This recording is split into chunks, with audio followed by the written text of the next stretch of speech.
Hey, what's up, guys? It's Rafael Velado, these nuts, fighting at NEF 29, Stars and Stripes in Lewiston, Maine on 6/17/17. I'm fighting Pat Kelly, a guy out of Young's. We're both undefeated. It's going to be a heck of a scrap. I'm going to have some fun. We're going to put on a show. Pat and I are both undefeated. He's 3-0, I'm 4-0. I feel like my strength of opponent is a little higher than his. As far as putting people away and staying undefeated, well, I mean, there's always going to be a high chance of me submitting somebody when we fight, because that's what I do. Pat is going to have to go out there and play a pretty perfect game not to get submitted. I mean, if you look back at the Peterson fight, if we weren't wearing shin pads, I feel like that fight definitely ends in the first round, just like my other three, because I had the squeeze. I mean, that was just the submission that we fell into, though. I mean, there could have been a lot of other things going on there. It took a lot of energy out of me, and he was a tough guy.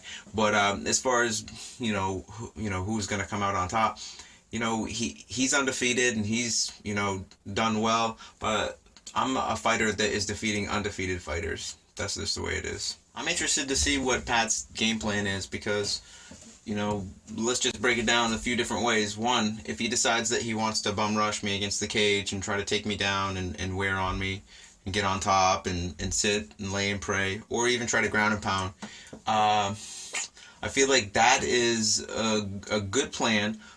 Unfortunately, my skill set and my style, it doesn't work for that, because I'm good at creating scrambles. I'm good at capitalizing on them. And when we get to the end of my scramble, it's game over. And if his scramble, he's just on top.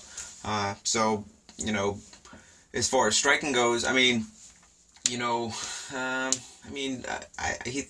didn't seem like he was too polished last time.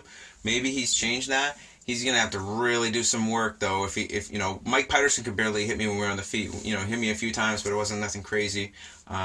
If he starts winging bolos, I feel like, he might find himself on his butt.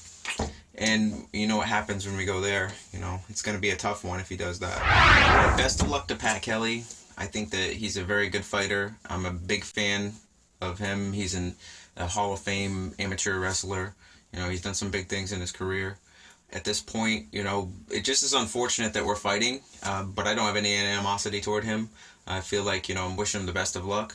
I'm going to go out there and I'm going to make things, I'm going to make it dangerous for him to do pretty much anything in the cage, and then, finish him up. I'm sure he's going to come hot and heavy, trying to bring a strong game. He trains with Young. They're, some of the best fighters around. But I'm here to prove a point. I'm going to go pro pretty soon. And, he's going to be that jump-off point for me. So, as far as skill set goes, I feel like I'm becoming more and more well-rounded. I'm getting ready to go pro at some point here, and,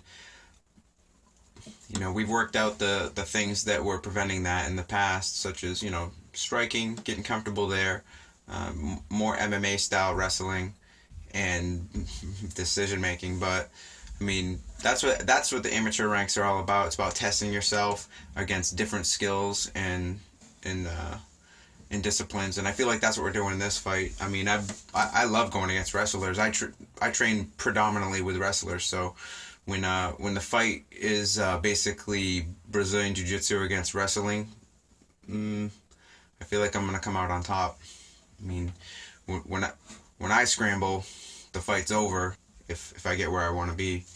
When a wrestler scrambles, what am I pinned? That's nothing. My keys to victory in this fight are basically to take every opportunity to end the fight, whether it be standing on the feet, or actually going to the ground.